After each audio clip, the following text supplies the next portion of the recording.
यदि आने वाले लोग ऑनेस्ट होंगे तो मोदी शाह पहले जेल में होंगे। लोग समझ गए हैं, इनकी चाल समझ गए, ये 200 के पार नहीं कर सकते। जहां भी जाते हैं हिंदू मुस्लिम पर लाने की बात करते हैं। 10 साल में कुछ किया ही नहीं, क्या बोलेंगे मोदी को? आप बोलो। झूठ बोलते हैं।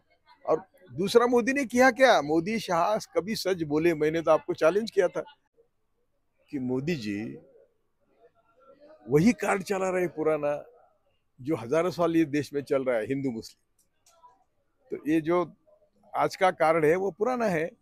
और वो बार बार, कभी वो राजस्थान जाते हैं तो एक तो मर्डर था वहाँ, उसकी बात करते हैं। तो जहाँ भी जाते हैं हिंदू मुस्लिम पर लाने की बात करते हैं। 10 साल में कुछ किया ही नहीं, क्या बोलेंगे मोदी को? आप बोलो।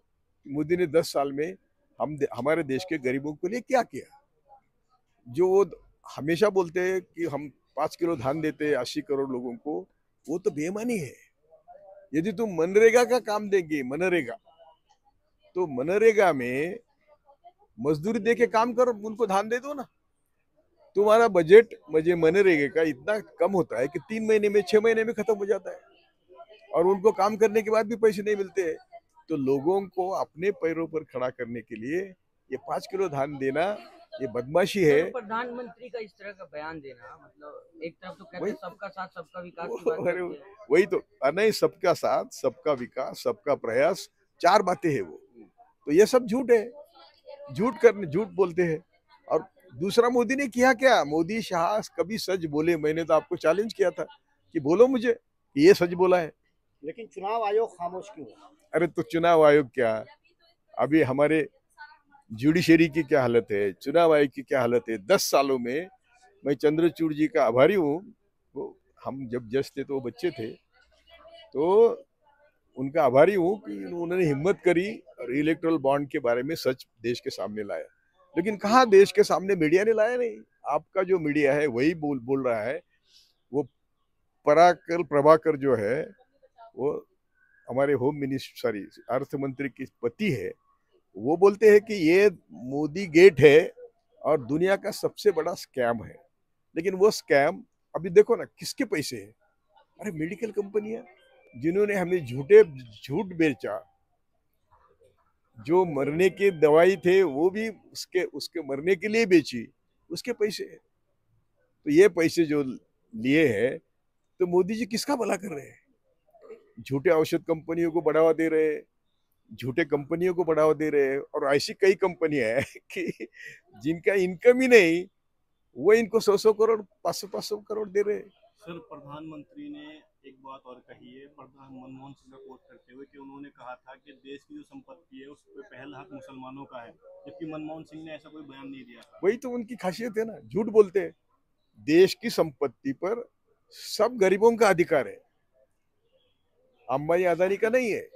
देश के संपत्ति, क्योंकि हमारी भारत के संविधान की शुरुआत ही हम भारत के लोग हैं, अंबानी अदानी नहीं है, या ब्राह्मण मारवाड़ी नहीं है।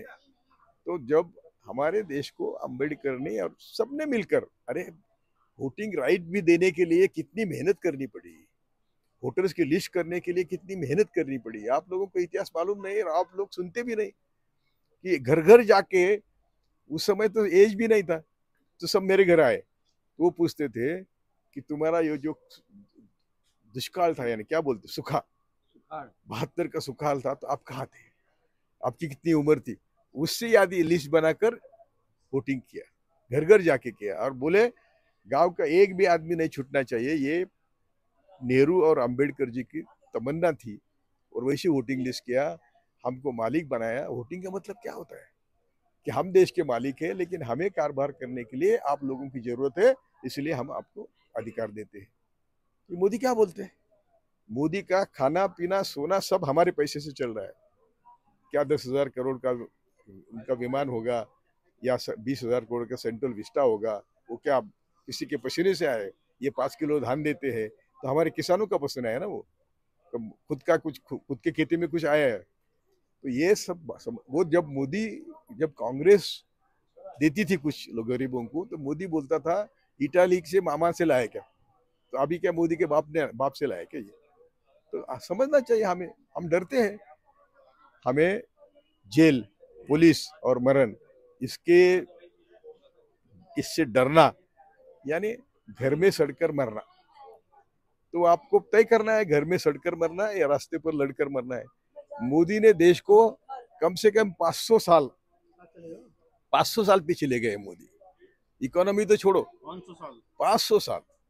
जब हमारी पेशवाई थी, सुनिए, हमारे पुणे में पेशवाई थी तो सुबह 9 से रात को यानी 3 बजे तक पुणे के सब गेट बंद थे।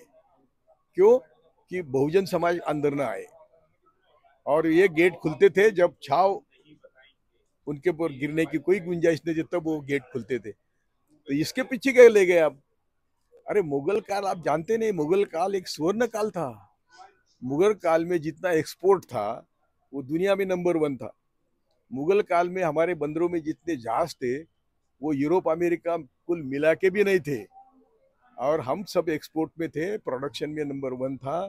क्योंकि मुगल ये काम नहीं कर रहे थे कि तुमको क्या करना है, तुम जो करना है करो, आपका स्किल दिखाओ।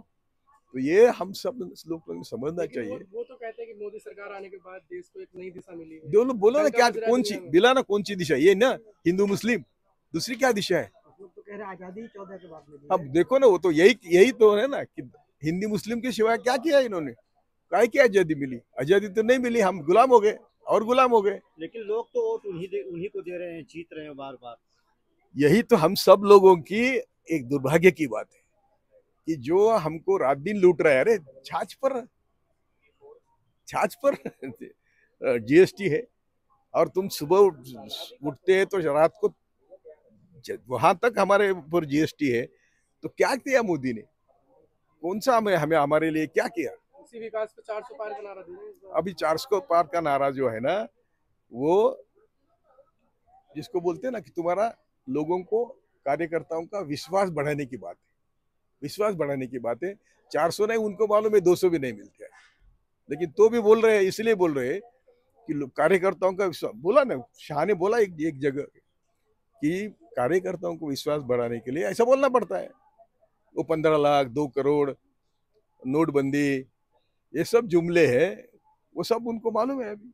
लेकिन सर, जो चुनाव विकास और रोजगार के मुद्दे पर होना चाहिए था वो हिंदू मुस्लिम के मुद्दे पर आ गया। वो कर रहे हैं, और आप लोग मेन मीडिया जो है वो वही कर रहा है। मैं अभी किसी टैक्सी ड्राइवर को बोलता हूँ, ऑटो रिक्शा को बोलता हूँ, बोलता है मोदी ने अच्छा किया। क्या किया? मुसलमानों को सबक सिखाया। क्या देखो ना, अरे मुसलमान कौन है? वो सब हमारे घर के लोग हैं, हमारे घर के परिवार के लोग हैं। ये वर्ण व्यवस्था के कारण वो मुसलमान बने थे।